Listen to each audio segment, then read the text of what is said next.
Talk BC for 11 office hours. So we got some area problems and we got a couple free response problems. So let's try these out. Now there can be a lot of different ways to do these problems. And in my worked out solutions you can access online. I might have multiple different ways of doing it, but I'll probably just focus on what seems to be best way in my mind. So, area inside this half cardioid. Do a quick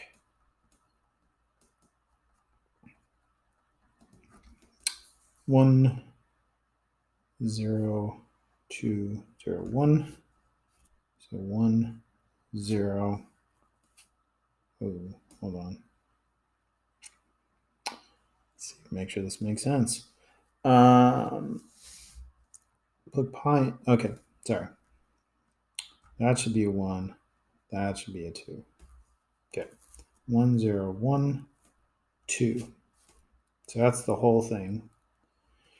Try and find the area of half of it. Well, you could go with either half. The thing that you want to figure out is where does it start? It starts at pi over 2 and it ends at 3 pi over 2. So you go pi over 2 to 3 pi over 2, you do negative pi over 2 to pi over 2, you could do 0 to 2 pi divided in half. I mean, you got a lot of different options here. Probably the most straightforward would be, the most literal way.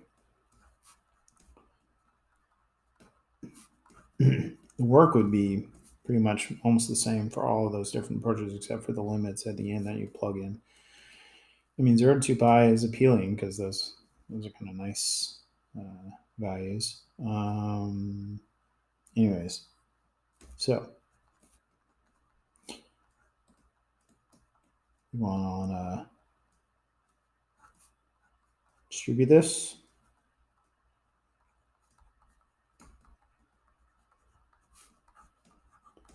And then that's going to be 1/2 minus 1/2 cosine double angle. So you're going to replace that with. And so then when you integrate it, the antiderivative, you have a 1 and 1/2. That could be 3 halves together, theta, plus 2 cosine theta, minus 1/4 sine 2 theta.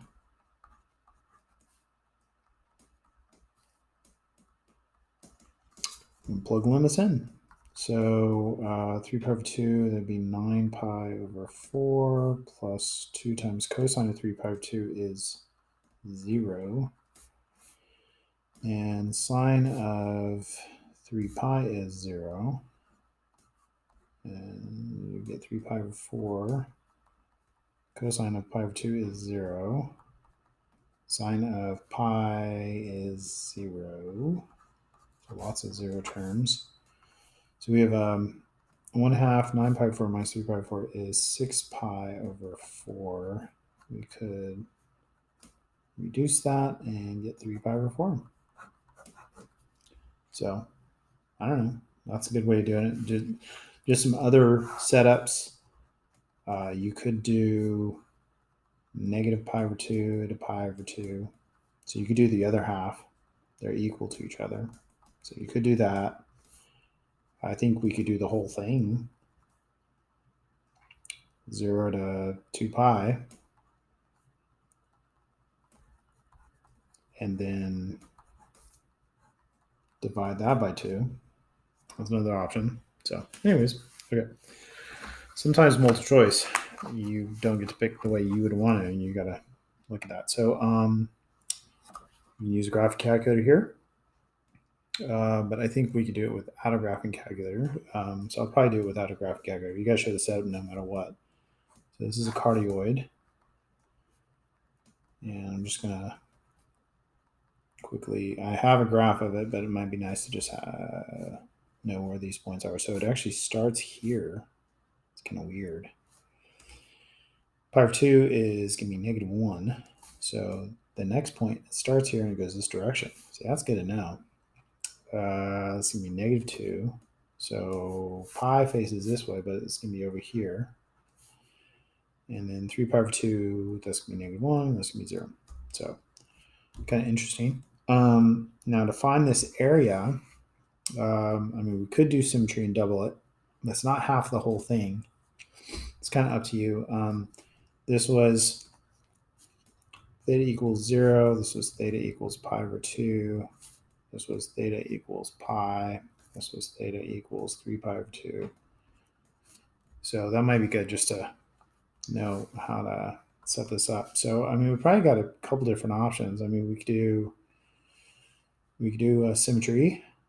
I mean, let's not do symmetry first. So you could do pi over 2 to 3 pi over 2. That's probably the most literal way of setting it up.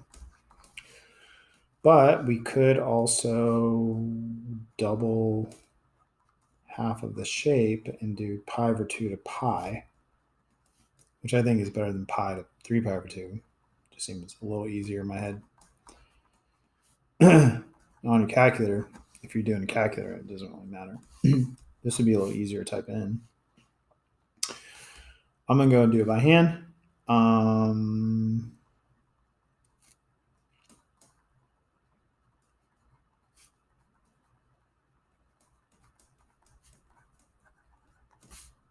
Okay. So then replace this with 1/2 plus 1/2 cosine 2 theta. So then we can go and integrate. We have a 1/2 and a 1, so that's 3 halves theta minus 2 sine theta plus 1/4 sine 2 theta. And we're going pi over 2 to pi. So if we plug pi in, we get 3 halves pi minus 2 times sine of pi is 0 plus 1/4 sine of 2 pi is 0 minus 3 pi over 4 minus 2 times sine of pi over 2 is 1. Sine of pi is 0. A lot of 0 terms here. So this would be 6 pi over 4 minus 3 pi over 4 would be 3 pi over 4 plus 2. So, okay. Like I said, you could have, if you did it this way, you should get the same answer. So, on your calculator, by the way, the answer is like what, 4.356 if you're doing your calculator. I mean, you can just practice seeing if you just plug this integral in your calculator, you know. Put x's where the thetas are. I wouldn't do it in polar mode.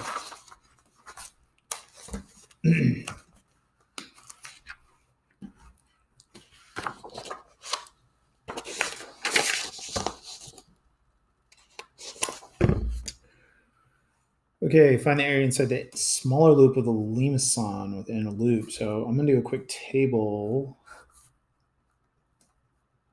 just to see what's going on. Get an idea where the angles are. I helped on the last one.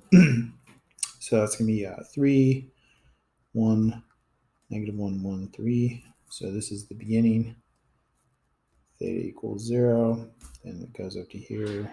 Theta equals pi over 2. And then it goes to here.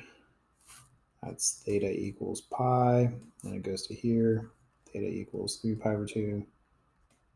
And then it keeps going. So it's going this direction, right? You probably want to figure out where it goes through the pole. Okay, so you got to figure out where it goes to the pole. What's that angle there? So we're going to set the radius equal to 1 or equal to 0 and solve it. Alpha equals pi over 3, quadrants 2, quadrants 3.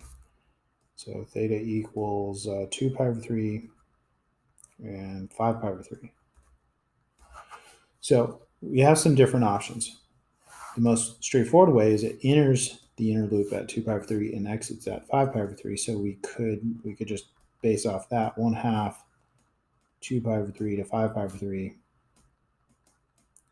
of the radius squared. So we could do it like that. That should work. We could, though, also use symmetry and just do half of it and double it. Now, one of the reasons I like that is because that'll give me one nicer limit. So I could, well, I could say go 2 pi over 3 to pi. So 2 pi over 3 to pi would give you that half. And then you could double it. And pi might be nicer to enter than 5 pi over 3. I mean, to me, that seems like the main benefit here of using symmetry. So now the work's going to look very similar either way you do it. So I'm just going to do it based off this. If you did this other way, you're going to get 4 cosine squared plus 4 cosine theta plus 1. You're going to get that. You're going to use the double angle identity for cosine to get rid of the cosine squared.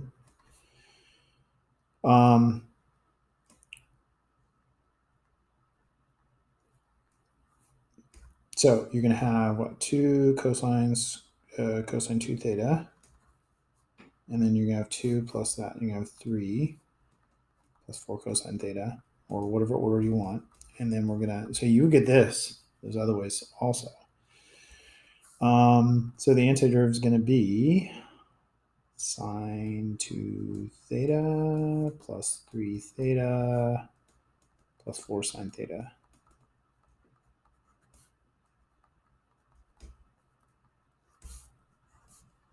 So sine of 2 pi is 0. Sine of pi is 0. Sine of 4 pi over 3, well, that'd be pi over 3, which would be root 3 over 2. 4 pi over 3 would be the third quadrant, so it's going to be negative.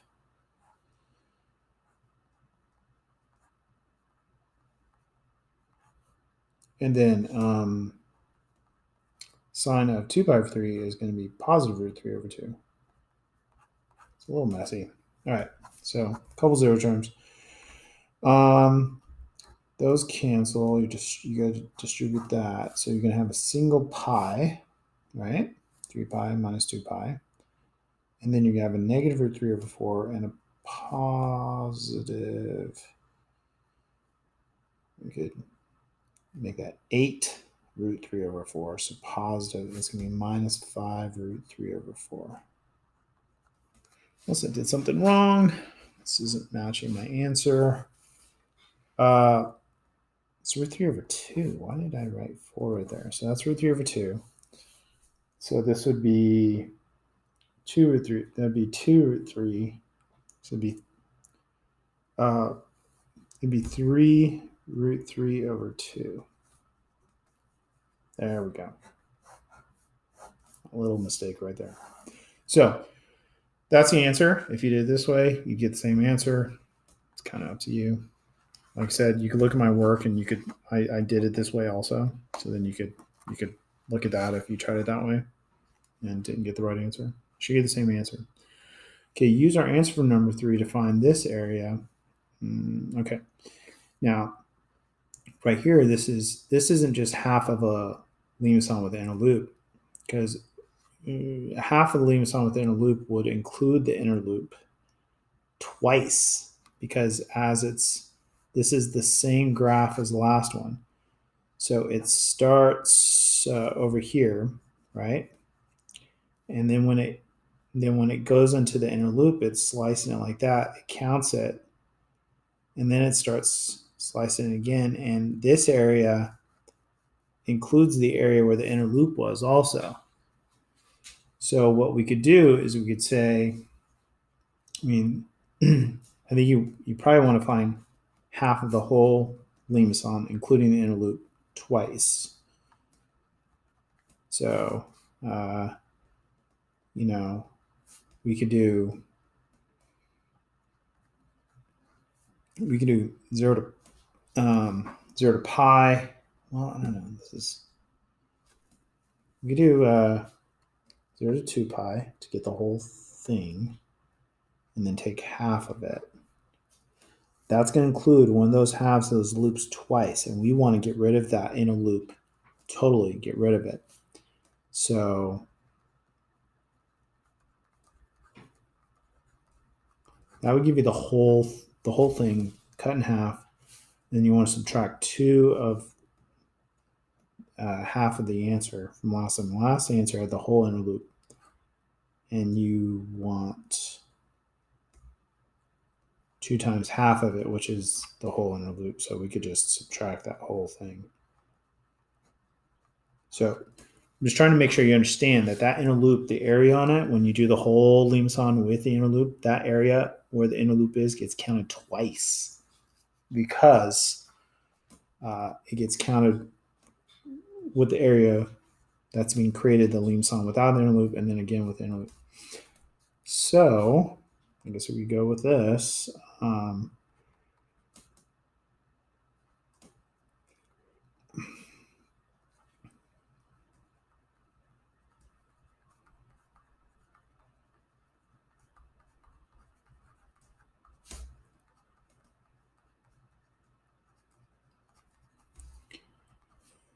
It's going to be 1/2 plus 1/2 cosine double angle.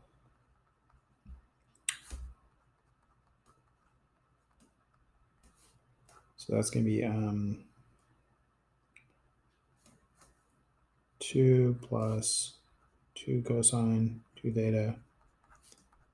We're getting the same kind of work. We're getting a lot of the same work that we did last one, except the limits are going to be different. So the antiderivative is going to be 3 theta plus sine 2 theta plus 4 sine theta.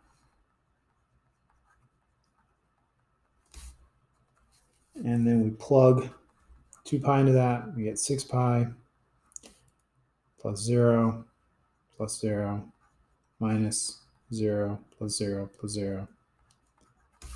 So we get 3 pi over 2.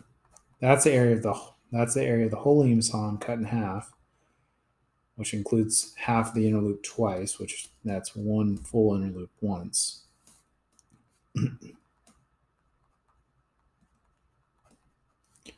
So that's going to be pi over 2 plus 3 root 3 over 2. That's not what I got. So something's up. Maybe. Oh wait. No, that is it. That's right. Okay, there we go. All right. Find the area inside r equals 1 and outside this cardioid. So I think we should draw a quick sketch. Cardioid.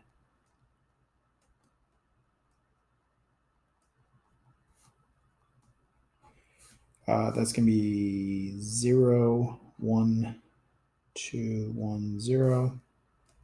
It's bigger to the right, to the left.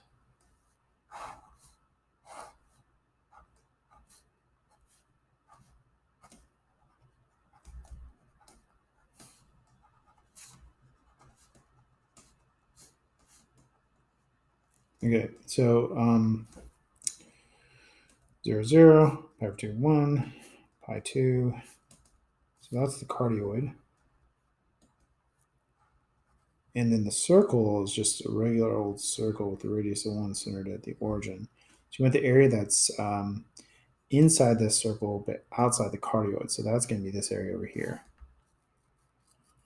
So we need to, we can find this area like that, and then subtract this area right here. And these both start at theta equals 0, and they go that way. This one starts that way. And then this angle up here, I'm pretty sure where they intersect is pi over 2. I mean, you could do some algebra to confirm that, but I think that's a safe bet. So we could say, all right, we could use symmetry. We just do 1/2 of it. Say, let's go from 0 to pi over 2. And you can do the bigger area first, which is just this radius of 1. And then the other area and subtract it from it, the area of the cardioid, the same angles. So this would be your setup. So from that, you can distribute the 2, the 1/2s go away. This is going to just be 0 to pi over 2 of 1.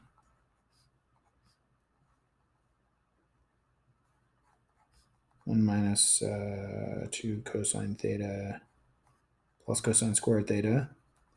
We could we combine these into the same integral because they have the same limits, which is kind of cool because the ones would cancel each other out.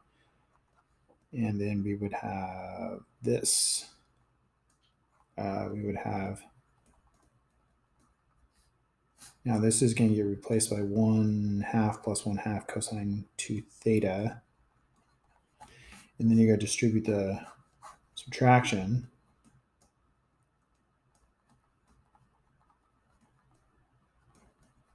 So we could do that. I mean, you got different options. So the antiderivative here is going to be 2 sine theta minus 1/2 theta minus 1/4 sine 2 theta from 0 to pi over 2. So you plug pi over 2 in, and sine of pi over 2 is 1. Sine of pi is 0. Plug 0 in, 2 times sine of 0 is 0, minus 0, minus 1/4 sine of 0 is 0. So the answer is 2 minus pi over 4. There you go. Now, one other option is you could just say, you know what, that's a quarter of a circle. So let's just do 1/4 pi r squared. The radius is 1. And then, actually, it's, yeah, well, using symmetry, that's a quarter of the circle. But then you have to do the cardioid like we did last time. So you could do this. You could sort of, I mean, I don't know, maybe it's listen. You can use geometry in some very special cases. It's rare. They get a circle centered at the origin. In those cases, the parts of the circle will be nice fractions of the whole circle. If it's one of those other circles that's kind of off to the side, up or down, left or right, which usually that's the case, and you wouldn't be able to use geometry. But this should give you the same answer. Okay. Now for a couple for response problems.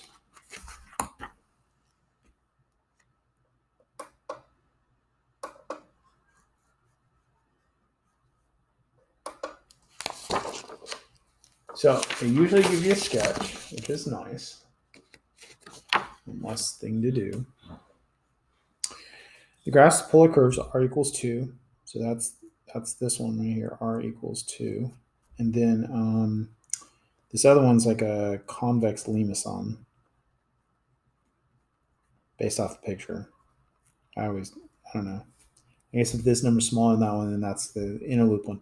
Okay, showing the figure above, the curves intersect. Oh, they're telling you where they intersect. They intersect here, and they intersect here. So I draw those lines because those are the angles. So one of them's 2 pi over 3, and the other one's 4 pi over 3. I mean, I don't know. It seems like we could have found that ourselves if we need to, but sure, why not? Let R be the region that's inside the graph of the circle and also inside the graph of that. So that would be inside both of them. That would be all of that. Okay, now, the way we're going to break it up, I'm probably going to use symmetry, and I'm going to find this area from the circle because it's bounded by the circle, and then this area from here to here. So I'm going to start at theta equals 0 to 2 pi over 3 of that, and then I'm going to do it from 2 pi over 3 to theta equals pi, and then I'm going to double it. So that's my strategy. That's one way of doing it. So we're going to find the region R. We're going to do half of it. So we do half from 0 to 2 pi over 3 of the circle. Now, this is one of those circles that center the origin, so we could say this is 1/3 of the whole circle pi r squared. Or you could just do it the normal way, like you do for any polar curve. So that one's 2 squared. I mean, the integrals involved in these are really simple when it's at that kind of circle anyways. Plus 1/2, and we're going to go from 2 pi over 3 to pi. I think one of the hardest things about these multiple polar shape areas is getting the limits correct, knowing which one to do from which place.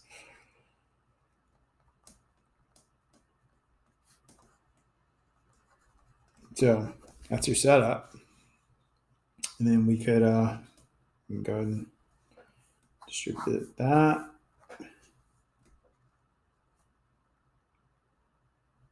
Now this one, we're not going to be able to combine these integrals together because they have different limits. You could do that one, like I said. I'll show you maybe after I get this answer. 6, 12.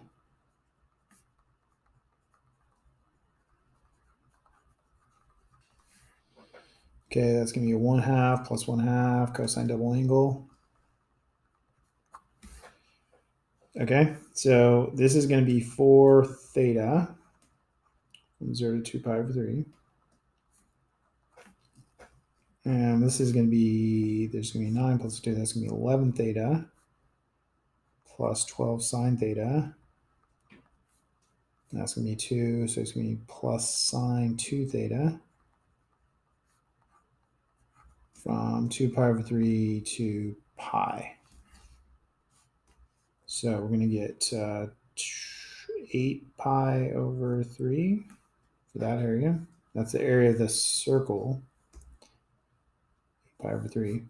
And this is going to be 11 pi plus 12 times sine of pi is 0 plus sine of 2 pi is 0. And then we're going to get 22 pi over 3 plus 12 times sine of 2 pi over 3. Reference angle pi over 3 is going to be root 3 over 2. Second quadrant is going to be positive, plus 2 times sine of 4 pi over 3 is going to be negative root 3 over 2. This is third quadrant. So what do we get? 33, that'd be 33 pi over 3, so it'd be 11 pi over 3.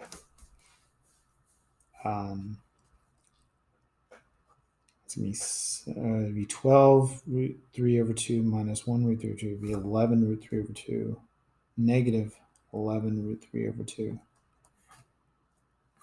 And then we could combine this together. We'd be 19 pi over 3 minus 11 root 3 over 2. That's the answer. Now, this area right here, the circle, you could have said, well, 2 pi over 3 over 2 pi times the area of the circle, pi r squared. The radius was 2. And you would get 4 pi over 3, which is not what I got. So I feel like there's something wrong with that. Oh, because that's only half of it, then you would double it. So you can find the area of the circle just using geometry if you want. Okay. B. Particle is moving with a non-zero velocity along polar curve given by, that's just the limacon. At time t, theta equals 0. When t equals 0, the particle moves along the curve so that dr dt is the same as dr d theta. And the value of dr dt at, find the value of dr dt at theta equals pi over 3. Interpret your answer in terms of the motion of the particle. So it's like they're combining parametrics with polar. All right, we got 2D motion along a two-dimensional curve, and they're bringing time into it. So they're saying, okay, dr dt equals dr d theta, which is what we can find. So dr d theta, well, that's going to be the derivative of this function right here with respect to theta.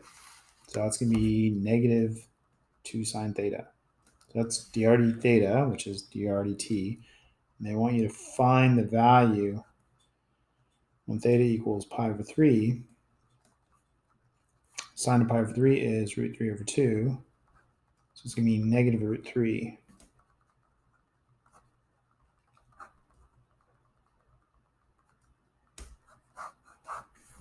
Okay. Now it says, interpret your answer in terms of the motion of the particle. Well, what does a negative dr dt or dr d theta mean? It means that the radius is getting smaller as t progresses. So the radius is getting smaller, which you could say means it's getting closer to the pole, it's getting closer to origin, but it's not that simple. Because if the radius is already negative and it's decreasing, that means it's getting more negative, which means it's getting further away. So what we need to combine this with is we got to know what's the radius at pi over 3. Now we can just plug that in. Cosine of pi over 3 is 1/2. And we get 4. So the radius is positive with a negative dRdt, means the radius is getting smaller and getting closer to 0 in absolute value, which means that the object or whatever is the particle is moving. So since the radius is positive and dRdt is negative when theta equals pi over 3, the particle is moving towards or closer towards the origin, or I could say pole. I don't know. But you have to mention that you know that the radius is positive. Because like I said, if the radius was negative, same scenario, particle is moving away from the pole. Okay, C, for the particle described in part B, they tell you that dy dt equals d theta dt. They want you to find dy dt at theta equals pi over 3, interpret your answer in terms of motion. So what is let's see. Sorry, dy dt equals dy d theta. I don't know why I wrote that. So dy d theta, now we haven't written down, so y equals r sine theta, right? So that's going to be 3 plus 2 cosine theta sine theta. And so we got to find the derivative of that with respect to theta. So it's going to be 3 plus 2 cosine theta plus sine theta negative 2 sine theta. And then we're going to plug theta equals pi over 3 into that. So cosine of pi over 3 is 1/2. Cosine of pi over 3 is 1/2. Sine of pi over 3 is root 3 over 2. Sine of pi over 3 is root 3 over 2. So what do we get? We get 4 times 1/2 is 2. And then this, you can say the 2's cancel. You're going to get minus 3/2. So you're going to get positive 1/2.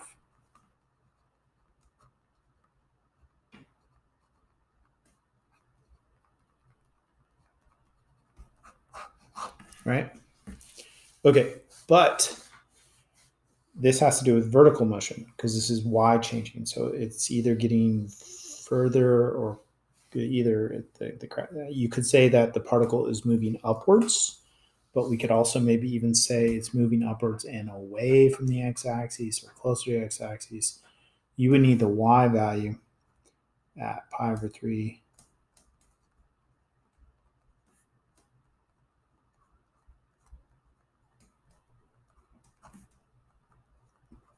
which is positive. So you could say since the particle is above the x-axis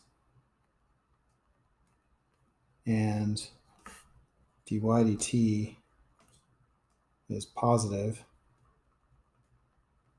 at theta equals pi over 3, the particle is moving upwards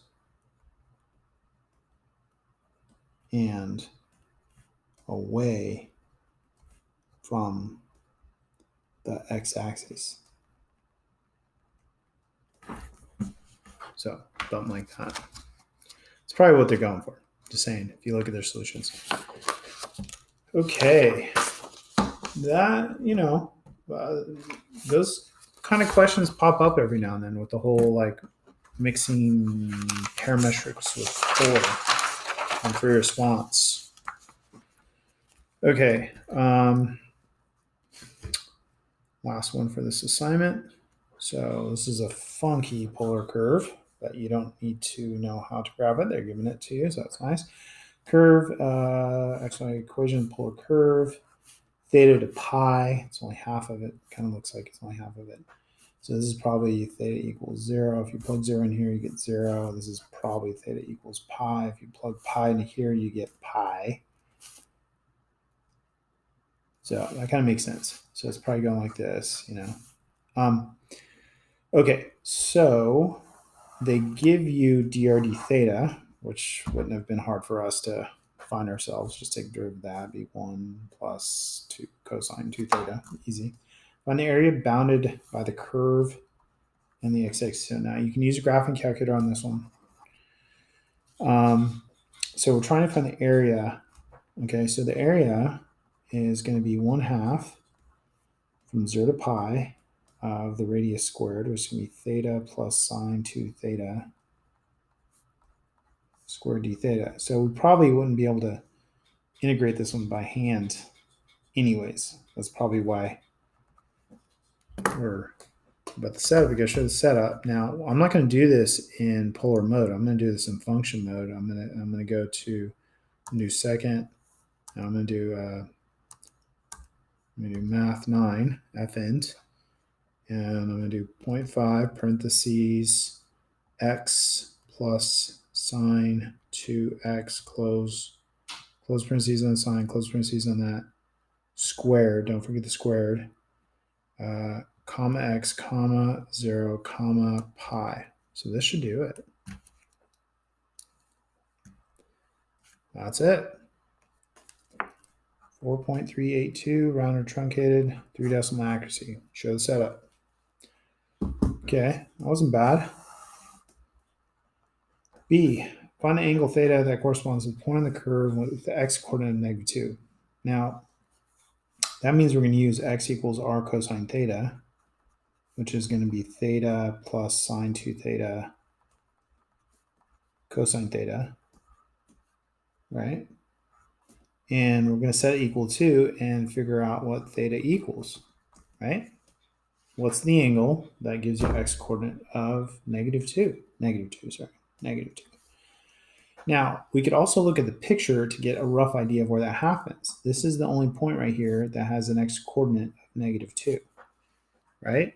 And so it's got to be, we're trying to find this angle right here. It better be in the second quadrant. It looks like it probably should be more than 3 pi over 4. So let's just give you a rough idea. But we're going to solve this equation on our calculator. So I'm going to move everything to one side. I might simplify this a little bit. Theta cosine theta plus cosine theta sine 2 theta plus 2 equals 0. Now I'm going to solve that on my calculator. So I'm not going to do it in polar mode. I'm going to go to y equals. I'm going to enter this equation in with x's, x cosine x, make sure you're in radian mode, of course, plus cosine x sine 2x plus 2. I'm going to go to the window. I'm only looking for answers between 0 and pi, right? And I'm only interested in x-intercept, so I'm just going to say -1 to 1. I'm going to graph that. And I should get one answer, I think. I think there's only makes sense to have one answer. And there it is. And it's closer to pi like we thought. Second count, 0. It's between 2.5 and 3, guess 2.8. 2.786. That's it. C, but you gotta show your setup here. This is probably worth points right here. C, angle between pi over 3, 2 pi over 3, DRD theta is negative. What does this fact say about R? What does this fact say about the curve? Okay, well, look at the picture. From pi over 3 to, say, 2 pi over 3, DRDT being negative, or DRD theta being negative, means that the radius is getting smaller as theta increases. And it does appear that the radius is getting smaller from some point right here to some point right here, right? It looks like the radius is getting smaller, and then it starts to get bigger again. So we need to we're not actually calculating any values here. We're just going to explain what that means. What does this say about R? It means on the interval pi over 3 to 2 pi over 3, the radius is decreasing. Okay, it's decreasing. And more specifically, and since R is positive that whole time, the distance to the origin is decreasing. So the curve is getting closer to the origin, something like that. And this kind of reminds me of those questions on the last one that involve like parametrics.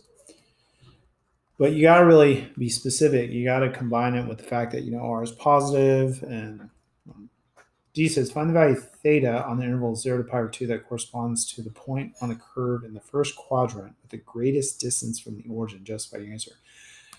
So 0 to pi over 2, we're looking for greatest distance. This sounds like an EDT, greatest, most. So we probably, to justify this, need to use extreme value theorem, hopefully. So when is the curve the greatest distance away from the origin? So greatest distance means that the absolute value of R is maximized, because it could be a negative radius that's the greatest distance, right? So we're looking for max R value. Now we know the R is always positive, so we're really just looking for max. So we got our endpoints here, right? And we need critical points. So we need dr d theta, the derivative of R, the thing we're trying to maximize. And so that would be 1 plus 2 cosine 2 theta. And then we're going to set equal to 0 and define. This is all work you probably really need to show. You're probably getting points for some of this stuff. And so cosine 2 theta, taking the derivative, setting equal to 0. So alpha equals pi over 3. It's negative in quadrants 2 and 3. So 2 theta equals quadrant 2 would be 2 pi over 3 plus 2 pi k. Quadrant 3 would be 4 pi over 3 plus 2 pi k. So theta equals pi over 3 plus pi k. And theta equals 2 pi over 3 plus pi k. And we're only looking between 0 and pi over 2, so that's just going to be this one. That's your critical point. So, I mean, I think you can get away without a EVT, but explaining it is a lot harder. So we're going to I just plug the endpoints in, critical points into R. So if you plug 0 in, you get 0. Plug pi over 3 in, you get pi over 3 plus sine of 2 pi over 3. it'd be root 3 over 2. And then pi over 2, sine of pi is 0. So, I mean, just looking at the graph from 0 to pi over 2, where is the max radius? It looks like it's right here, right? Which they already told us they were talking about. So this is the max. I mean, you have a graphing calculator, so you could find the values of these if you felt uncertain about it. So you could do, say, pi divided by 3 plus root 3 divided by 2 is 1.913. And the other one would just be pi over 2, which would be 1.570. So that's the max. This is the min. So we're going to say, we're going to justify our answer. We're going to say we were really just looking for theta. So we could say curve in the first equation the curve. And we could have made sure this turned out positive. Curve has a greatest distance from the origin of pi over 3 plus root 3 over 2 at theta. So I should have started for theta between 0 to pi over 2, the curve has the greatest distance from the origin of pi over 3 plus root 3 over 2 at theta equals pi over 3 by extreme value theorem, checking endpoints and critical points.